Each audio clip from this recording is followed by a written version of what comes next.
Remember to subscribe to our YouTube channel at NDN TV Nigeria.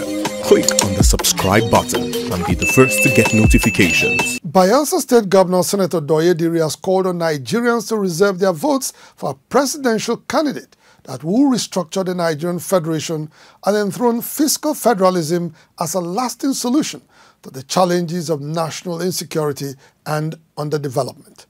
Senator Diri made a call at the Extraordinary General Assembly of the South-South Monarchs Forum recently in Yenagoa, the Bayelsa state capital. Monarchs drawn from 6 states comprising the South-South geopolitical zone converged recently in Yenagoa, the Bayelsa state capital, at a General Assembly with the theme Entrenching Grassroots Security and Peace in the South-South region during and after the 2023 general elections. Host Governor Senator Douye Diri, while describing the theme as apt for the moment, urged youths who have always been recruited as agents of electoral violence to shun unscrupulous politicians who are planning to win elections at all costs.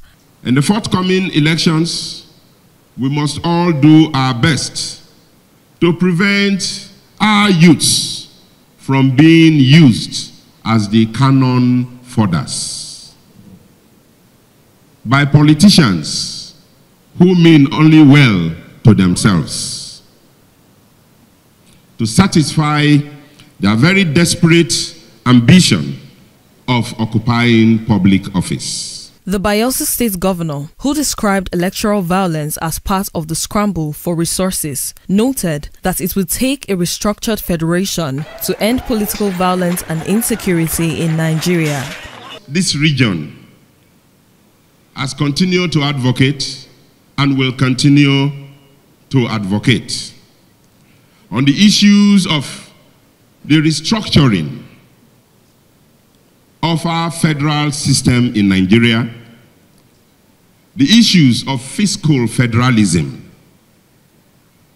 the issues of devolution of powers to the states, and indeed the issues about the creation of state police. I am persuaded that if we all take care of the roots, the fruits will take care of themselves. Earlier, Chairman of the South-South Governors Forum, Senator AKUGHA, commended South-South monarchs for sensitizing the public on the challenges of violence and insecurity that have for too long compromised the integrity of Nigeria's electoral system. Chairman of the South-South Monarchs Forum, King Edmund Dakoro, said as traditional rulers saddled with the responsibility of promoting peaceful coexistence in their domains, it was incumbent on them to sensitize the public on the need for violence-free elections in the South-South geopolitical zone and the rest of the country. Elections should be about reasoned debate and about choice, informed choice. Anything short of that is not good enough. We should do a lot more and support the traditional institutions to do more of what they have been doing. Even without support, we have been doing it. So we are very encouraged. In attendance at the event were Edo State Governor Godwin Obaseki, represented by his deputy Philip Shuaibu, Deputy Governor of Bayelsa State, Senator Lawrence Erujakbo, former Governor of Adamawa State, Boni Haruna, security chiefs and representatives of the Independent National Electoral Commission, INEC. Inside the Niger Delta,